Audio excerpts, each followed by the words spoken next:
ওম শান্তি।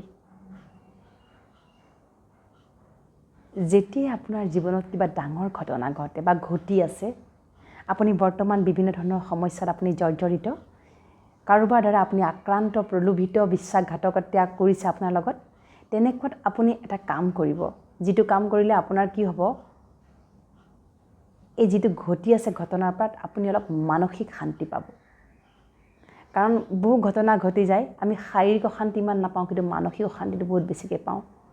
তাৰ বাবে কি কৰিব, সৰ্বপ্ৰথমে আপুনি চাব গোটেই যেতিয়া ঘটনাটো ঘটিছিল তাত মোৰ কি দুখ আছিল। এইটো কৰিবচোন, ইমান ইজি হয়, ইমান সৰল হয় ন। কাৰণ কি জানেনে, বিশ্বত আমি আনক পৰিৱৰ্তন কৰিব নোৱাৰোঁ, নিজেহে নিজক পৰিৱৰ্তন কৰিব পাৰোঁ, নহয় জানো? যিটো মোৰ দ্বাৰা ভুল হ'ল, মই যদি সংশোধন কৰি লওঁ, মই যদি পৰিৱৰ্তন হৈ যাওঁ, তেতিয়াহ'লে জানো ভুল হ'ব আপোনাৰ দ্বাৰা? ব্ৰহ্মা কুমাৰীজত এটা আমাৰ সংস্কাৰ আছে, যেতিয়া মহাৰথীসকলৰ আগমন হয় ষ্টেজলৈ, আমাক কয় এখন হাত হিলাই তেওঁক স্বাগতম জনাব দিয়ে, এখন হাতেৰে তালি বজাব দিয়ে। পচিবল নে এখন হাতেৰে তালি বজোৱাটো? আপুনি এখন হাতেৰে তালি বজাব পাৰিবনে? পচিবল নহয় যেন লাগে ন। কাৰণ তালিটো দুখন হাতেৰে বজাব লাগিব, শব্দ হ'ব লাগিব। সেইখিনিতে আমাৰ ভ্ৰম হৈ আছে। তালিহে বজাব দিছে, শব্দটো কৰিব দিয়া নাছিলে। গতিকে আপুনি শব্দ নকৰাকৈ তালি বজাব জানিবনে? জানিব, নিশ্চয় জানিব। মই শিকাই আছোঁ।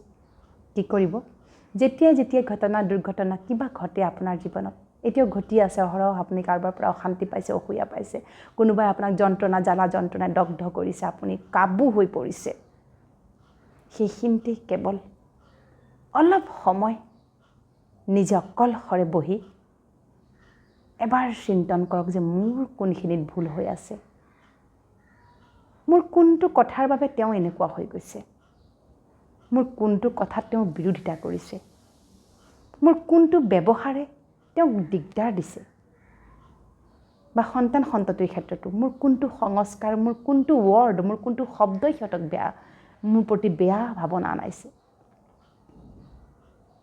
মোৰ কোনটো ব্যৱহাৰ, মোৰ কোনটো চাল চলনে সিহঁতক আঘাত দিছে। পৰমাত্মাৰ মহাবাক্য, যেতিয়ালৈকে আমি দয়ালু, কৃপালু, সৰ্বশক্তি দিব্য শক্তিৰে ভৰপূৰ হৈ নপৰিম, তেতিয়ালৈকে কেৱল আঘাত আৰু আমি আঘাতেই পাই থাকিম। সদায় আনৰ ওচৰত এনেকৈ হাতখনেই পাতি থাকিম, মোক দিয়া, মোক সুখ দিয়া, শান্তি দিয়া, আনন্দ দিয়া, প্ৰেম দিয়া। গতিকে য'ত যি ঘটনা ঘটিছে, এবাৰ কেৱল চেল্ফ দৰ্শন, স্বদৰ্শন, যে মোৰ ক'ত ভুল হৈছিলে, কাৰোবাৰ প্ৰতি ঈৰ্ষা ভাৱ মোৰ হৈছে, মোৰ ঈৰ্ষাটো কিয় আহিছে, মই ইয়াক মাৰিব লাগিব। কাৰোবাক দেখি মোৰ প্ৰতিশোধ পৰায়ণতা ভাৱ আহিছে, এইটো মোৰ ভাল গুণ নহয়, মই ইয়াক মাৰিব লাগিব। তাৰ বিপৰীতে লগে লগে ক'ব লাগিব, মই কল্যাণকাৰী, মোৰ তোমাৰ প্ৰতি শুভভাৱনা আছে। আপোনাক অনেক আঘাত দিছে, অনেক কষ্ট দি আছে আপোনাক এজনে, কেতিয়াও আপোনাৰ পৰা যেন অভিশাপ নোলায়। মাত্ৰ 21 দিন যদি আশীৰ্বাদ দিয়ে, 21 দিন যদি অন্তঃকৰণৰে আশীৰ্বাদ দিয়ে, সেই ব্যক্তিয়ে আপোনাৰ জীৱনত সুখৰ সম্ভোগৰ আপোনাৰ পুঁজি ভঁৰাল কৰি পেলাব। কেৱল কিন্তু আপুনি দিব পাৰিব লাগিব। সকলোতকৈ কঠিন হৈছে আনৰ ব্যৱহাৰ দেখা। আনৰ ব্যৱহাৰ সকলোতকৈ কঠিন হৈছে আনৰ ব্যৱহাৰ দেখি আমি নিজক ৰ'ব নোৱাৰাটো। কিন্তু তাতোতকৈও অধিক কঠিন হৈছে নিজে যি ব্যৱহাৰ কৰি আছোঁ, নিজে নিজৰ যি বেয়া ব্যৱহাৰ, বেয়া সংস্কাৰ আছে, সেইটো দেখাটো। আনৰ কুকৰ্ম, অপকৰ্ম, অপব্যৱহাৰ, কুসংস্কাৰৰ বেয়া শব্দৰ আমি বলি হৈছোঁ। কিয় হৈছোঁ? তাৰ গোটেই কিয়টোৰ প্ৰশ্নৰ উত্তৰ মোৰ ভিতৰতে সোমাই আছে। কৰিবলৈ আমাৰ দিগদাৰ। যেতিয়া বহুতে মোলৈ প্ৰশ্ন লৈ আহে, বিভিন্ন ধৰণৰ প্ৰশ্ন আহে, যেতিয়া কওঁ যে অমৃত বেলা ব্ৰহ্মা মুহূৰ্তত উঠিব লাগিব, সকলোতকৈ জীৱনৰ কঠিন সময়, উঠিব নোৱাৰোঁ। আৰু যদি উঠিব নোৱাৰে, কেতিয়াও নাপায় জীৱনত কেতিয়াও আপোনাৰ সুখ শান্তি ঘূৰি আহিবই নোৱাৰে পাপৰ যিখন বহি পাপৰ যিখন আমাৰ খাতা পাপ মানেনো কি কাৰোবাক মাৰ্ডাৰ কৰা কাৰোবাক কিবা কৰা সেইটো পাপ নহয় পাপ মানে যিবিলাক জ্বালা যন্ত্ৰণা ভৰাৰে মোৰ জীৱন সেয়াই মোৰ পাপ এতিয়া ভাবিম আৰে মইতো পাপ কৰা নাই মোক অমুকে যন্ত্ৰণা দিছে মোৰ কি দুখ মোৰেই দুখ মোৰ কৰ্মৰ ফল মই ভুগি আছোঁ মই যি কৰ্ম কৰি থৈ আহিছিলোঁ তাৰ যি ফলশ্ৰুতিত ৰিজাল্ট আহিছে মোলে সেইখন এখন CD ৰেকৰ্ড হৈ মোৰ আত্মাই লৈ আহিছে এটা প্লে কৰি আছে ইয়াত মোৰ নতুন কৰিবলগীয়া কি আছে যদি ইচ্ছা আছে আপোনাৰ আপুনি যদি ভাবে মোৰ জীৱনটো সঁচাই মই খলাই পেলাব লাগে মই এই যন্ত্ৰণা দুখ দৰ্দশাৰ পৰা মই মুক্ত হ'ব লাগে একমাত্ৰ উপায় হৈছে সমস্ত আপোনাৰ যন্ত্ৰণা বিদ্বেষ জ্বালা যন্ত্ৰণাক পৰমাত্মাক সমৰ্পণ কৰা আৰু তাৰ কিন্তু এটা সঠিক সময় আছে অমৃত বেলা বৰমা মুহূৰ্তত যিসকলে এইটো এপিছ'ড শুনি আছে সকলোৱে ৰাতিপুৱা উঠিবলৈ আৰম্ভ কৰকচোন একোৱেই কৰিব নালাগে মই আপোনাক কৈছোঁ মিৰেকল হ'ব আপুনি নিজে শ্বেয়াৰ কৰিব 7 দিনৰ পিছত আপোনাৰ অনুভৱ কেনেকুৱা হ'বলৈ আৰম্ভ কৰিব কৰিটো চাওক প্লিজ কাৰণ দিনটোত আপুনি আৰু কৰক আপুনি দিনটো আৰু মেডিটেশ্যন কৰক আৰু কিবা কৰক কেতিয়াও কিন্তু সমাধান নাপায় কিয় নাপায় কাৰণ ডাঙৰ বেমাৰ সোমাই আছে যেতিয়া মনত ডাঙৰ বেমাৰ সোমাই থাকে তাৰ ইলাজ কৰিবৰ কাৰণে এটা নিশ্চিতভাৱে এটা সময় থাকে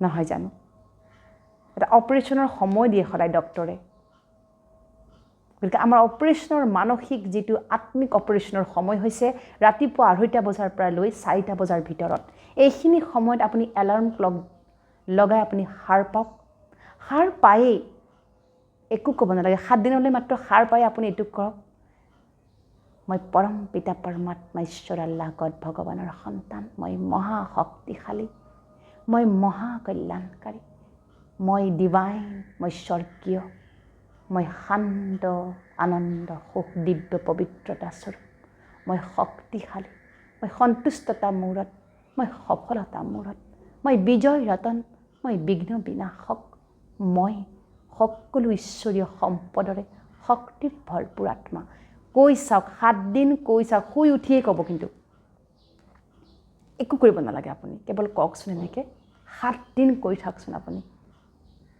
যদি পৰিৱৰ্তন আপোনাৰ নাহে কি পৰিৱৰ্তন লাগে আপোনাক মানসিক পৰিৱৰ্তন ন এবাৰ আপুনি ফিল কৰিব নিজে শ্বেয়াৰ কৰিব